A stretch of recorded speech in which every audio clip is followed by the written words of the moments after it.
నమస్కారం అండి. ఎన్నికల ప్రక్రియ ముగిసిన తర్వాత మిగతా పాలకపక్షం కానీ ప్రతిపక్షం పార్టీలు కానీ వారితో సంబంధం లేకుండా జనసేన పార్టీ ఒక వినూత్నమైన విధానంతో ముందుకు పోవాలని పార్టీ స్థాపించడం కూడా జరిగింది. మా అధ్యక్షుడు పవన్ కళ్యాణ్ గారు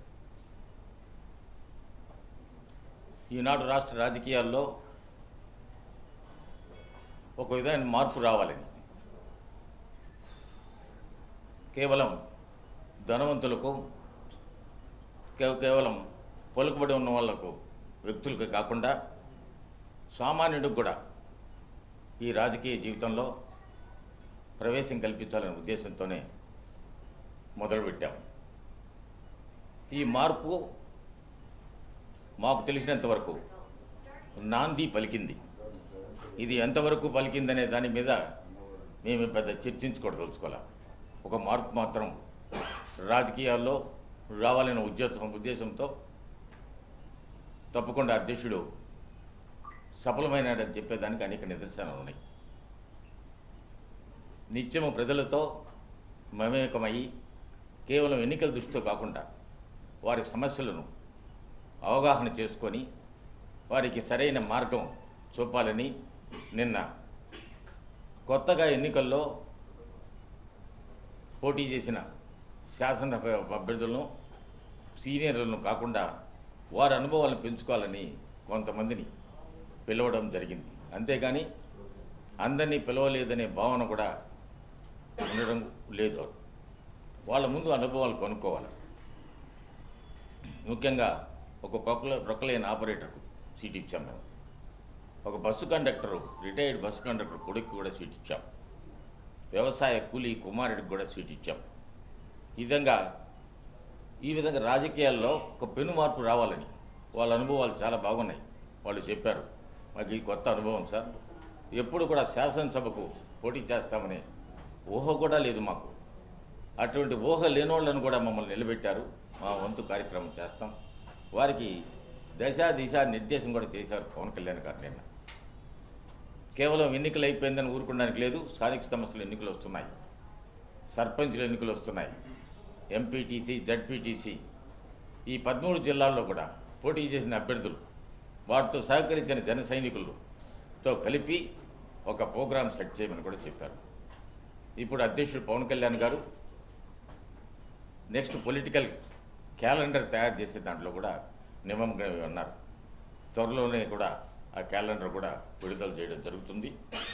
గ్రామ స్థాయి నుంచి ఏ విధంగా పనిచేయాలా, మండల స్థాయి నుంచి ఏ విధంగా పనిచేయాలా, వారి సమస్యలేంది, మాకు పోరాట యాత్రలు అయితేనేమి, ఎలక్షన్ సమావేశాలు అయితేనేమి, ముఖ్యంగా మా దృష్టికి వచ్చినాయి త్రాగునీటి సమస్య. గోదావరి పక్కనుంది, గోదావరి పక్కనుండే గ్రామాలకు మాత్రం తాగునీరు లేదు. అదేవిధంగా రోడ్లు, అది కొందరికే రోడ్లు వచ్చినాయి, అందరికీ రాలేదు అని కూడా మాకు అక్కడక్కడ చెప్పడం జరిగింది. మేము చెప్పేది ఒకటే, ఎన్నికలు అయిపోయినాయి, రాజకీయాలు పక్కన పెడతాం, అభివృద్ధి మీద దృష్టి సారిస్తాం. మేము ఎప్పుడు కూడా అనుకోవడంలా ఈ సర్వేలన్నీ వస్తున్నాయి, మాకు ఆ సర్వేలతో పని లేదు. మాకు మార్పుకు నాంది పలికింది 23 దాకా ఏ విధంగా ఉన్నదో మాకు మాత్రం నిశ్శబ్ద విప్లవం మాత్రం కనిపిస్తూ ఉంది. నిశ్శబ్దంగా ఒకటి జరుగుతూ ఉంది. వాటి మీద కూడా మేమేం మాట్లాడడం లేదు. ప్రజల తీర్పు శిరసావహిస్తాం. ప్రజలు ఏ విధంగా తీర్పిస్తారో వాటికి నిబద్ధులమై తల వంచి ప్రజలకు సేవ చేయాలనే ఉద్దేశంతోనే ఉండాలని కూడా చెప్పింది. అదేవిధంగా ఇన్ఫ్రాస్ట్రక్చర్, తాగునీటి సమస్యలు కూడా అన్నీ ఉన్నాయి. అతి తొందరలో రాజకీయ సలహాదారుడు రామ్మోహన్ రావుతో కలిసి ఉత్తరాంధ్ర పర్యటనకు బయలుదేరుతున్నాం మేమిద్దరం. అక్కడ ఉన్న సమస్యలు, అక్కడున్న అభ్యర్థులు వారి సమస్యలు కొనుక్కొని వారితో కూడా ఈ స్థానిక సంస్థల ఎన్నికల గురించి కూడా మాట్లాడడం జరుగుతుంది. ముందు ఉత్తరాంధ్ర అయిన తర్వాత మిగతా జిల్లాలు రాయలసీమ, నెల్లూరు, ప్రకాశం జిల్లాల్లో కూడా పర్యటించమని అధ్యక్షుడు ఆదేశించారు. ఇప్పటికే 5 జిల్లాల్లో పార్లమెంటరీ నియోజకవర్గాల కమిటీలు ఉన్నాయి. ఆ నియోజకవర్గాల కమిటీలు సభ్యులతో అందరితో ముందు మాట్లాడి, అదేవిధంగా ఎన్నికల్లో పోటీ చేసిన అభ్యర్థులతోనూ అదేవిధంగా వారికి జన సైనికులు ఏ విధంగా ఉన్నారు అనే విషయం కూడా అన్ని కూలంకషంగా చర్చించి వారికి ఒక నివేదిక కూడా సమర్పించడం జరుగుతుంది. ఎన్నికలంటే మిగతా పక్షాలు ఏ విధంగా చేస్తారు మీకు అందరికీ నేను చెప్పాల్సిన పని లేదు. అన్నీ మీరు స్వయంగా చూశారు. నేను మిమ్మల్ని కోరేది ఒకటే, పవన్ కళ్యాణ్ గారు చేసే మార్పుకు మీ సహకారం అందిస్తా ఉన్నాను. ఇది రాజకీయాల్లో పెనుమార్పు రావాలి. ఎన్నికలు వస్తాయి, ఎన్నికలు పోతాయి, ఎలక్షన్లు అయిపోతాయి. ఇప్పుడు ఎన్నికలు కూడా అయిపోయినాయి. ఒకరి మీద ఒకరు నిందలు వేసుకోకుండా 23వ తారీఖు వరకు అందరం వేచి చూస్తాం. ఎన్నికల్లో ప్రజల తీర్పు ఏ విధంగా ఉంటుందో ఆ విధంగా అందరం ముందుకు సాగాలని కూడా జనసేన అధ్యక్షుడు మాకందరికీ కూడా నేను చేయడం జరిగింది.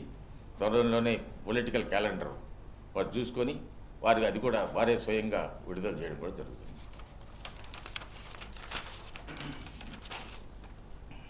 మీరు మాట్లాడకపోయినా ఇతర పార్టీలు మీ గురించి చాలా మాట్లాడుతున్నాయి కదా, మీరు ఎవరు స్పందించట్లేదు.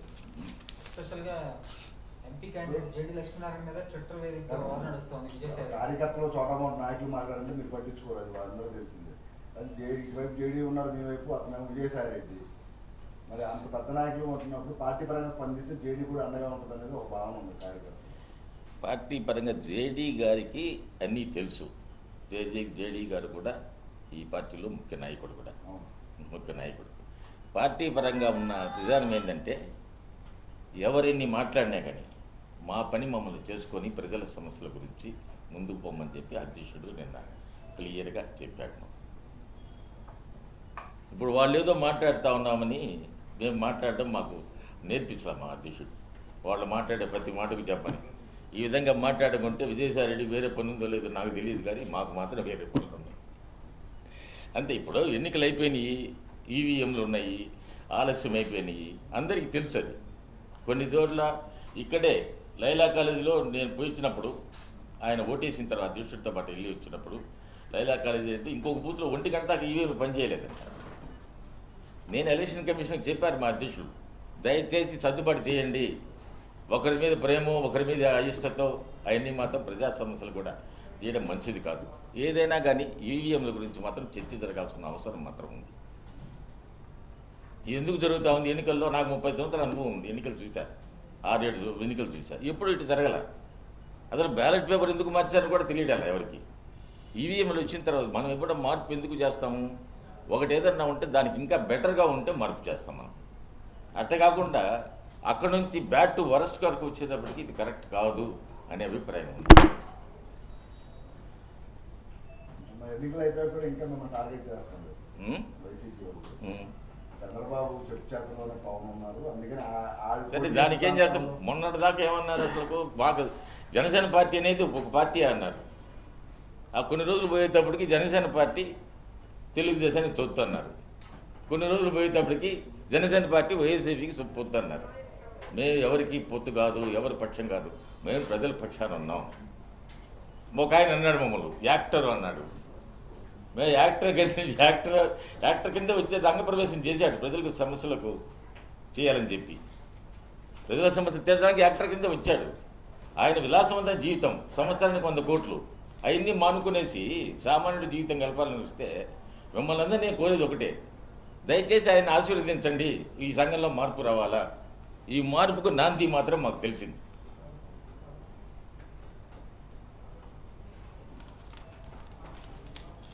ఇప్పుడు ఒక సామెత మాత్రం బాగుందంట. ఈ సామెతలు చూస్తే పాత ఎన్ని మర్చిపోయినా నేను. ఏదో పోతా ఉంటే ఏవో మొరతాయంట. ఆ విధంగా చేస్తూ ఉంటే ఎవరేం చేయగలుగుతారు? మేము వాళ్ళ స్థాయికి దిగుతారులేము. మేము మాకు కొంచెం నిబద్ధత నేర్పించాడు. ఈ జనసేనలో నేను చేరిన తర్వాత నా అనుభవం అంతా మర్చిపోయినా. కొత్త విధానానికి అలవాటు పడ్డాను నేను. లేకపోతే రోజు మీతో గుర్తుని మాట్లాడడం, వాడు ఏదైనా తిట్టాడంటే వాడిని తిట్టడం, లేకపోతే మేము తిట్టించుకోవడం.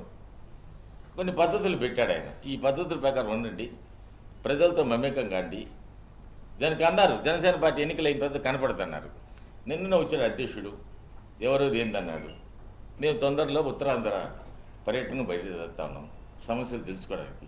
జనసేన పార్టీ అనేది నిరంతరము ప్రజల్లో ఉండేదానికి మేము ప్లాన్ చేసుకోము.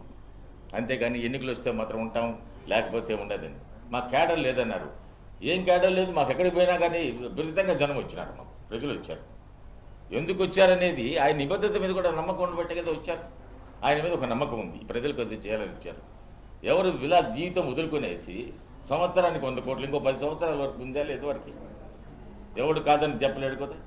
అటువంటి వాడు అన్నీ వదులుకొని వచ్చి నేను చేస్తానంటే ముందు మీడియా మిత్రులను, ఎలక్ట్రానిక్ ప్రింట్ మీడియా వల్ల నేను 2 చేతులు ఎత్తి నమస్కరించి కోరుతా ఉన్నాను. దయచేసి పవన్ కళ్యాణ్ గారు చేసే ఈ యజ్ఞానికి ఆశీర్వదించండి. ఈ యజ్ఞంలో ప్రజలందరూ బాగుపడాలని కోరుకోవాలని చెప్పి మిమ్మల్ని మీ ఆశీస్సులు ఇవ్వమని కోరుతా ఉన్నాను. ఇప్పుడు ఫైనల్గా ఈవీఎంలోనే చర్చ జరగాలంటారా? ఈవీఎంలోనే చర్చ జరగాలంటారా? ఇప్పుడు ఒక విధంగా ఇప్పుడు సంఘంలో మార్పు వస్తూ ఉంది, ప్రతి చోట మాట్లాడుతూ ఉన్నారు. దానికి ఏదో ఒక ఫుల్ స్టాప్ పెట్టాలి కదా ఎలక్షన్ కమిషను. అదే ఇట్టున్నది ఇటు లేదు అని చెప్పి అసలు ఎందుకు జరగాలి ఇవన్నీ చెప్పండి. లేనిపోతే ప్రజల్లో కూడా అనుమానాలు వస్తాయి 4 రోజులు పోతే. ప్రజల తీర్పు ఎలా ఉండబోతుంది సార్? వాళ్ళిద్దరం మేము వస్తాం అంటున్నారు. మేము ప్రజల తీర్పు ఏ విధంగా ఉంటే వాళ్ళ కాళ్ళు చేతులు ఎత్తి మొక్కి సెలవు తీసుకుంటాం. మేము వాటి మీద అసలు మాట్లాడము. మాకు మార్పుకు మాత్రం నాంది మాకు కనిపిస్తూ ఉంది. ఈ నాందితో నుంచి ముందుకు పోతాం. వాళ్ళు చెప్పిన సర్వేల మీద వాటి మీద